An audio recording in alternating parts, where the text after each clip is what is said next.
ay itong 140 nakakulong sa Manila City Jail o natapos na ang sentensya o pinalaya dahil sa GCTI Good Conduct Time Allowance. Akala mo pinahinto na yan?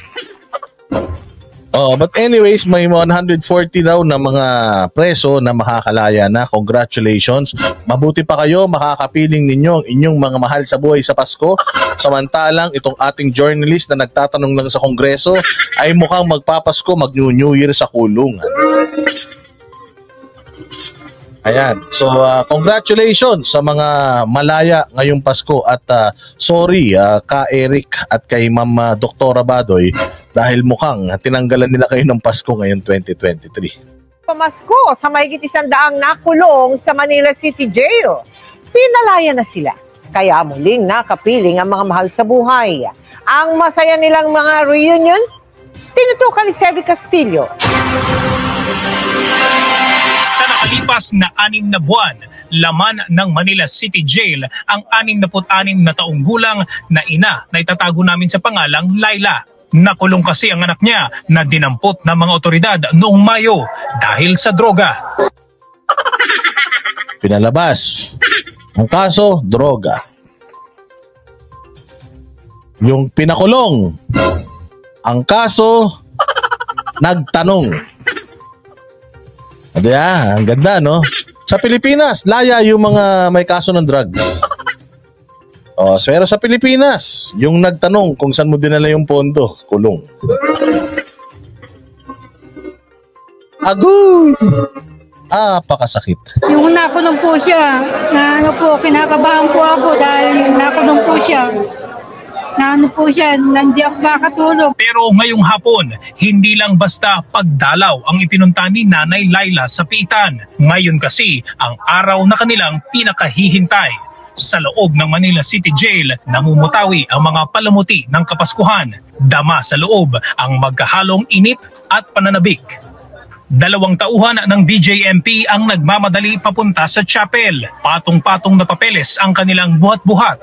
Ang mga ito ang case folders ng 141 persons deprived of liberty o mga bilanggo. Sa araw na ito kasi, hindi na kulay dilaw na para sa mga detainee ang suot nilang damit, kundi kasing puti na ng mga sertipikong ipinamahagi sa kanila. Palakpakan, sigurado tayo. Wala pa, pagkatapos ng Pasko at bagong taon, balik kulungan na naman mga yan. Again congratulations sa mga lalaya at sorry dun sa mga kinulong. Ano po yung papel na yan? Nagpapatunay na kami ay laya na. Sa loob ng chapel, itinuro sa amin ni Nanay Laila ang kanyang anak na si Donato. Sa maiksing programa, may pabaong bilin ang warden ng Manila City Jail. Pagmasdan nyo na yung mga nagtataas ang pader na nakapaligid sa atin. Sana mga ako sa sarili niya, ito na yung ulit pagkakataon na papasok kayo dito. Mag-aalas 3 ng hapon sa hudyat ng warden, bumaha ng luha sa loob ng kapilya ng Manila City Jail. Hindi mo na po patatagalin. Mga kapamilya, tumayo na po kayo, yakapin nyo na po sila at iuwi nyo na po sa bahay nila. Sige po, magandang po. Si Nanay Laila, pag-akay sa braso ang salubong sa anak na sa wakas, kasama na niyang uuwi. Parang ayaw pa ni Kuya lumabas eh. Parang ayaw niya eh. Kasi parang teka, paglabas ko may kota na naman ako. Baka yung iba dyan, pinalabas nyo para kumota ha. Marami akong kakilalang ganun. Oo, may kota sa mga pulis. Yung iba kong makakilala na, salvage na. Oh. Papasalamat ako dahil sa magpapasko, magsasama-sama siya, yung mga anak niya. Nagpaunlak naman ng panayam si Donato at pumayag ding ipakita ang kanyang mukha. Babago na po ako sa aking... Magbabago ng ng ibibenta. Huwag ka na magbenta ng drugs ha. Benta mo na lang, halimbawa, payong, kumot, ganyan. Donato ha, huwag ka nang bumalik dyan. Baka na mawala pa 1 taon, bumalik ka na naman dyan sa loob ha. Oo ha, Diyos ko. Buhay, kaya kayo po tamang gawain.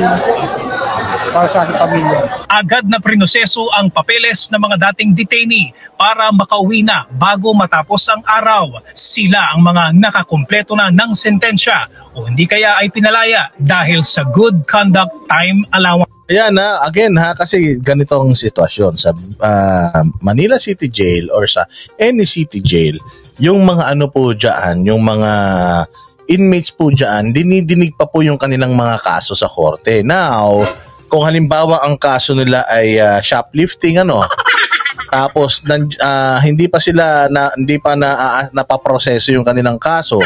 Pero ang tagal-tagal na nila na nandiyan sa city jail, kakaantay dun sa kaso nila. Mas matagal pa sila na nandiyan kaysa dun sa talagang magiging sentensya nila if ever. Ayan, pinakakawalan na yan.